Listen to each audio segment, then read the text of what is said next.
had a conversation about allyship and our friendship and that N-word, and it's a bigger topic, the N-word. Like, who can use it, who can, things like that.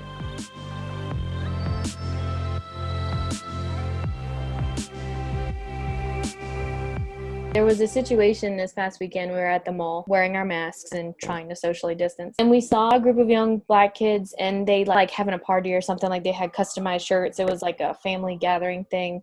And we heard one girl, she looked to be like 12 years old. And she was on the phone and she was kind of going off about this guy. And she was like, oh man, he's such a stupid N-word, and this N-word this, and that this N-word that. And my husband and I kind of had the conversation of like, look, we understand it's not our word, and we will never, ever, ever say it.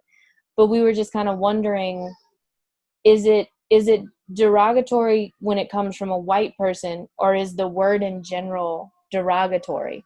And if the word in general is derogatory, how does the Black community feel about using it? And I know you don't speak for the whole Black community.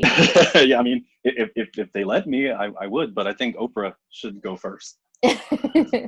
But I just wanted to get your opinion on that. As far as that word, it's so interesting because I, as a huge passionate lover of words, I love words and etymology. The word itself, I mean, you can trace it back to just a bastardization of Negro being used as a general way to describe Black people. And then in the South, it being kind of bastardized as we do to the word that we know today. You can follow those kind of innocent things and be like, okay, this is where the word comes from. It just meant a Black thing or person.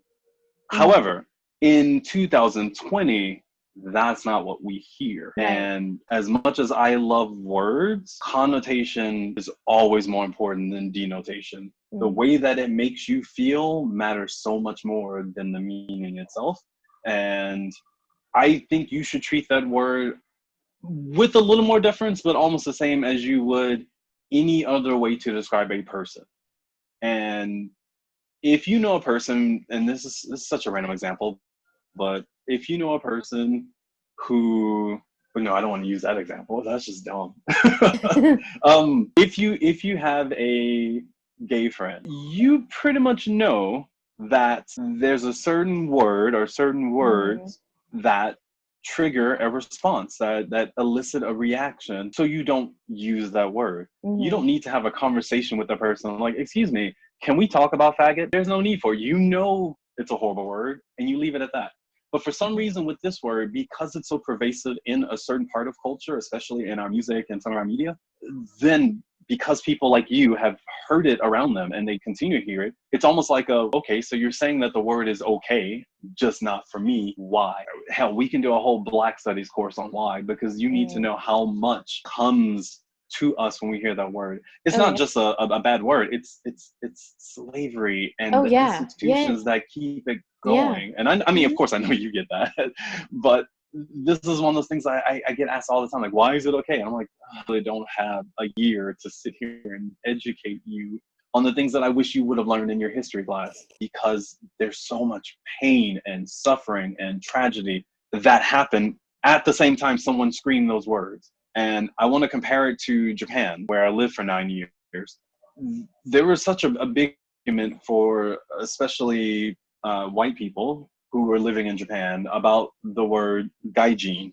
And it's just very, very simply, the polite, proper way to call a person a foreigner in Japan is gaikokujin. And it's like an outer country's person, like literally. But most people just shorten it to gaijin. Even within the foreigner community, we just call each other gaijin. It's not a big deal. There are some people who, for the first time, feel oppressed and feel, wait a second, that's not a word I think you should call me, as you're a member of the majority. So they were protesting the use of Japanese people using the word gaijin to describe foreigners.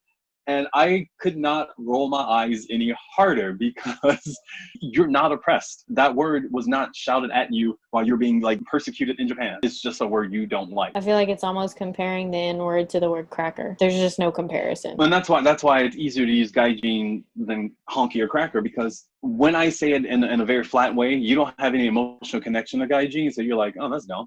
Right. And I'm like, yes, it is, because when I see people, and people literally have posted this on Facebook, oh, gaijin is like the N-word. I'm like, time out. No, because no one is using that while they're hurting you or pushing you down or blocking you from having access to the same rights as everyone else. Sure, you have different rights as a foreign resident of another country. You might not have the same exact freedoms, but that's understandable. If they came from Japan to America, they wouldn't have the same exact freedoms upon arrival. To try to create this problem within a word that doesn't have it is ridiculous. And I just want people to reflect that same way with, well, why can you call me cracker, honky, whatever, and I can't call you the N-word? Because we are not oppressing you when we say it. Because no bank is going to say, I'm not going to give this cracker a loan. And if they do, it's going to be someone who's probably lower class, uneducated, or has like a limited educational background. And those are the people that take that experience and then blame my people because they're being held down and they want someone to account for it. And so it's my fault you didn't get that loan or that job or that, when I'm being just as oppressed as you are, if not more so.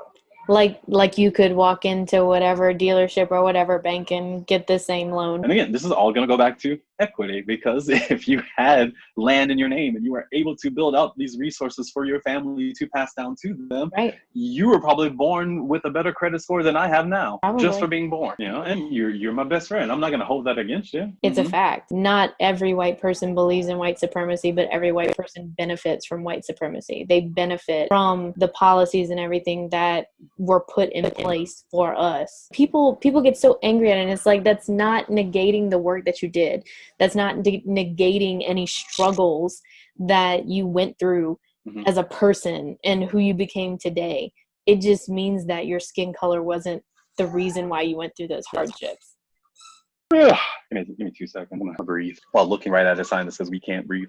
Glad I see this every day, because it just frustrates me. I don't understand how, as a human being, you can stand there and see this man on the ground, see him being held down, saying, I can't breathe, and not go, yeah, I don't want to like get up off him just a little bit. Like, I don't know what he did. He could be I have no idea. But when the man is being pinned down for 8 minutes and saying, I can't breathe, that doesn't seem good. He's not going anywhere. It all goes back to white supremacy and racism, because white supremacists believe that white is standard, everything else is other, and anything that's other is dispensable. And it's sad. It's absolutely horrifically sad. When we say white supremacy, we have to remember that it spreads like a disease, and it's not just white people that have issues with white supremacy. We Black people do too. We have our own internalized racism that we learn from living among white people. We see the Asian officers who didn't help. I'm sure there were Black people who walked by and was like, what that nigga did, and didn't help. We all have this white supremacy within us that we all have to purge. Well, and you know, it's interesting that you say that, because I was reading that long essay that I sent you on the etymology of the N-word, and they were talking about David Walker, who is a free man of color who wrote about the N-word, and how like he thought that Black people that use that word to refer either to themselves or to other Black people were of the same like mind as the white man, had that inner racial bias even to their own race. And like I thought that was an interesting point, that he kind of used that word as like a judgment call as to like what their true intentions were. Honestly, we do. Chris Rock has one of the best stand-up specials ever that you need to see, where he breaks down what he calls niggas versus Black people. You know, he talks about how in our community, and we all heard it and we're like, yep, this is true. There is the subset of, you know, Black people who, you know, take care of their families, take care of kids, and then there's niggas who don't. And that image of what people have when they picture the ghetto is of that group of people. And so even within a Black community, Black comedian, to break it down as a joke meant that he's not the only person who feels that way. It means that he's not the only person who gets it, because we were laughing too. At that time when it came out, it was hilarious. 2020, it's poignant. Yeah. But I don't find it as funny. But it is poignant. Yeah. That's how we look at our own race. Well, and I saw that when I dated my ex. Yeah, we definitely need to have a separate one on interracial relationships. I'll come back for a return visit. I would love that. Absolutely. And yeah, honestly, like, we're not going to use me saying this, but I might use some of what we just talked about because it, it was probably the closest thing we had this whole time to an actual conversation. You know, like we're being professional, but then when I was like, we're not going to use it, then we just talked. Yeah. I mean, I still meant everything that I said. Of course, of course. But I'm saying like our tone was different. We were just like, girl, child, let's just talk. So I want to keep that kind of energy. Like I'm leaning back now. Like I want to keep that energy. Yeah. It was nice. It was not that anything was less honest, but that was more. I hope you don't mind me just asking you a very difficult question. But reparations. Statement or question? Both. For me, it is both. It is both a statement and also reparations. I listened to a podcast that actually talked about reparations. The interesting thing is, like, you know, the big thing that everyone always says is, you know, Black people were given 40 acres and a mule, right? Why weren't they happy with 40 acres and a mule? Well, that's what I heard. That's what I would hear. And so, wait, hold up 1 second. Right, where's your 40 acres? Don't see 40 acres and a mule in there. Don't see it over there. The interesting thing is that was actually a thing that Lincoln had wanted to put into practice. However, Lincoln was shot before it went into legislation. And we all know that the president after him was the ever popular Andrew Jackson, who was probably the most horrible person in American history, not just to Black people. Right, not just to Black people, but also to Indigenous Native Americans here. And he pulled that back. So that whole idea, like the world, like the United States thought that Black people were given property, but they weren't. Again, that's something that you grow up believing. You get told that, oh, I don't understand. Like, you know, we gave you 40 acres and a mule, so blah, blah, blah, blah. But no one actually like looks at the history and sees the process that it wasn't given to them. And the land that they did have and the land that they did farm was taken away because of discriminatory practices in the system. Just down here in Louisiana, what we know with sugarcane farming, you know, like I've told you this story before that was on the podcast, you know, of a Black farmer that had his land taken away simply because the bank would not give him his crop loan on time. And it's not that he had a horrible crop. He won best crop in the state in 2015. He brought in millions of dollars worth of sugar. You know, so it's not like his numbers were bad. And when you go to the bank to get a crop loan, you have to bring all your accounting, you have to bring your taxes, you have to bring all this stuff. And the bank that he was working with, which is still in open legislation today, just wouldn't give him the amount that he needed. They wouldn't give it in the time that he needed. They just made him jump through all these hoops that they never made their white farmers jump through. And what ended up happening is that he would have to put the equipment up as collateral. He had to put his house up for a second mortgage, and he had to put the land up as collateral. And when they wouldn't give him his loan until November, so he's not planting sugarcane until November. And I mean, if anyone watching understands what sugarcane planting is all about, you can't plant in November. You are harvesting in November. That's so totally behind schedule, and you just won't make a crop. And so because they didn't get their loan back, they foreclosed on his property. Black people work so hard, and they finally get land that they can call their own. And then through whatever circumstance, whatever situation, it'll get taken away, you know, or their neighborhood gets gentrified and they get rented out of their apartments or anything like that. You know, it's like, you know, we were watching a show last night. I don't know if I can say the show because I don't want you to get in trouble. I think it's fine. But we were watching. I don't have any sponsors. Well, my husband and I were watching Queer Eye last night, and we were watching this guy that they helped from a little, you know, a neighborhood in West Philadelphia. Born and raised? Right. That's what we said. He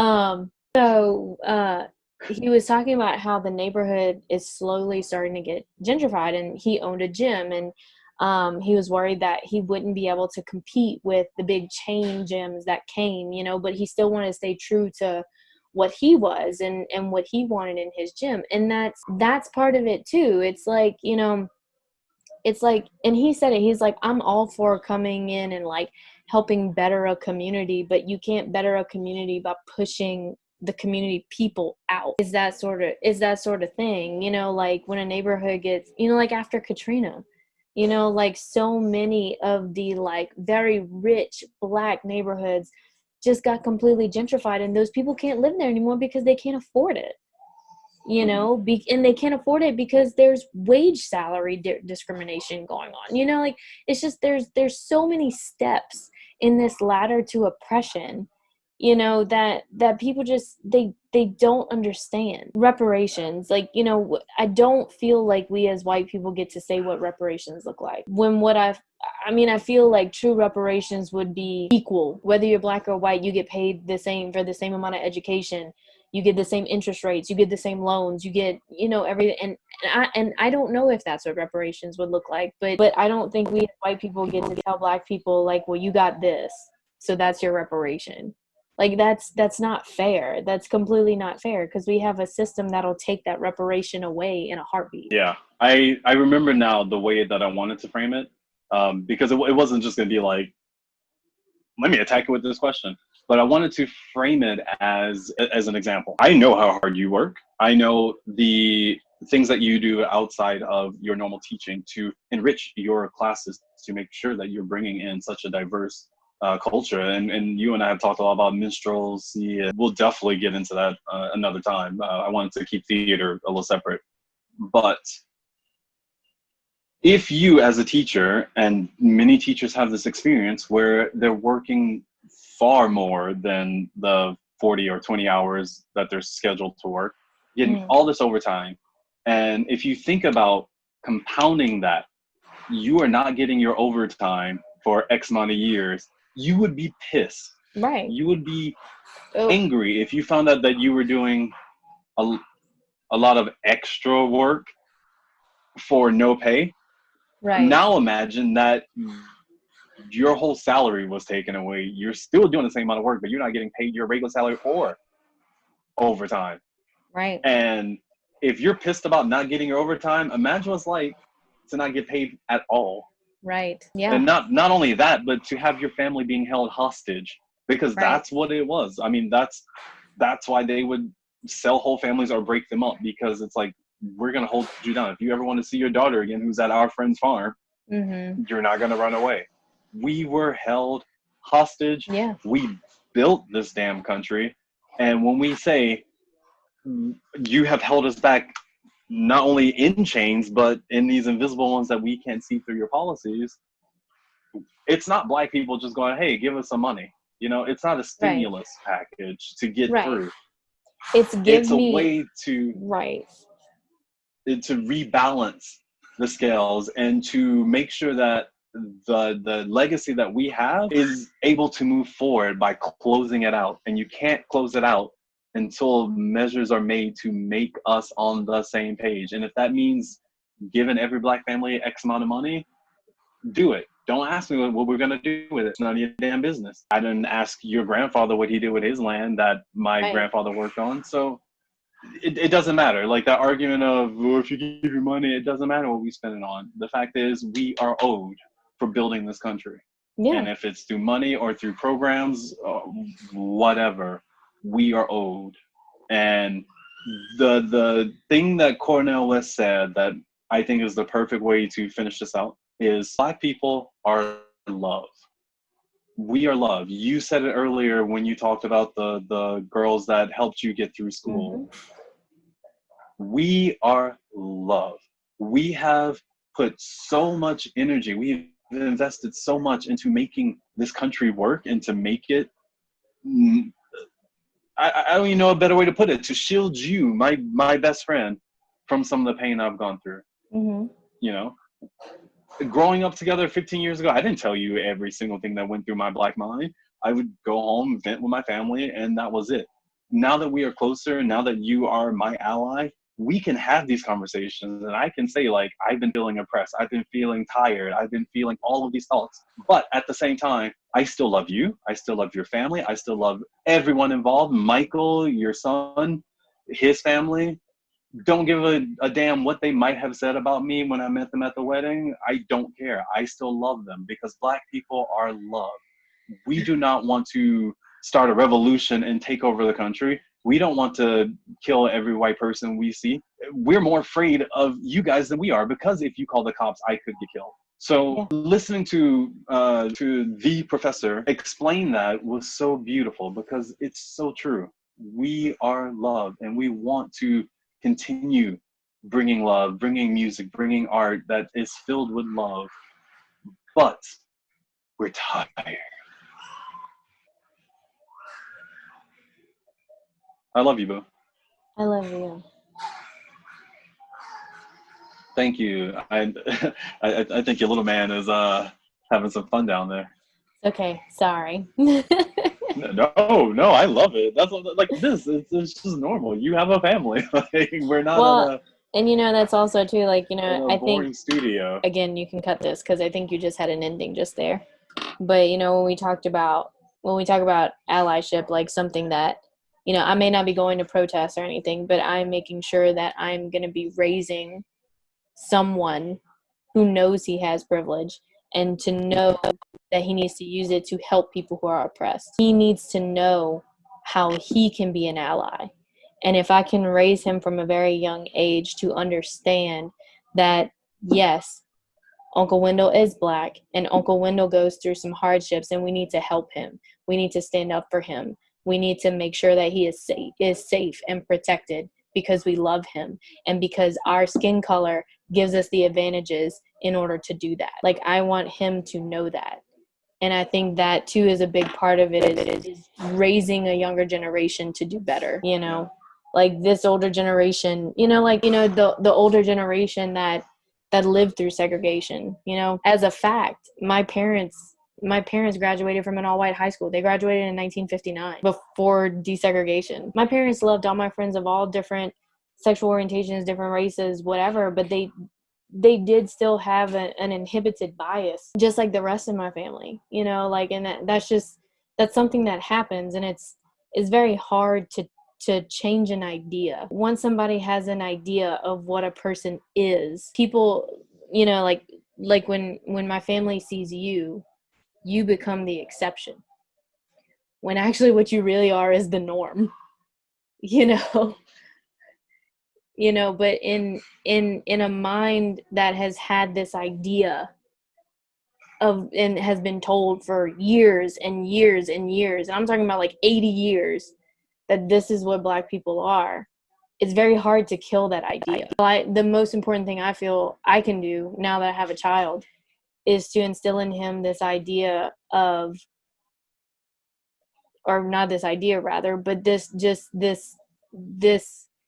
feeling of needing to stick up for people and not believing in stereotypes, you know, because people are human. Everyone is human, you know. Everyone is human, and there are people who are oppressed that we need to stand up for. And I think that's the most important thing that I can do as an ally, is train a younger generation to do better. That's excellent.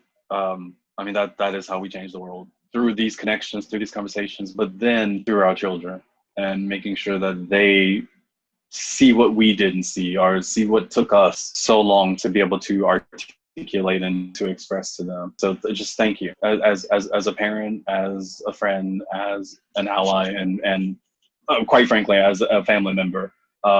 Thank you for the things that you do, and I know you would never expect me to say thank you. No, not at all. I mean it. Thank you again for joining me, Jennifer. Of course, you guys know me. I am your Black Friend Wen. Take care of each other. Bye.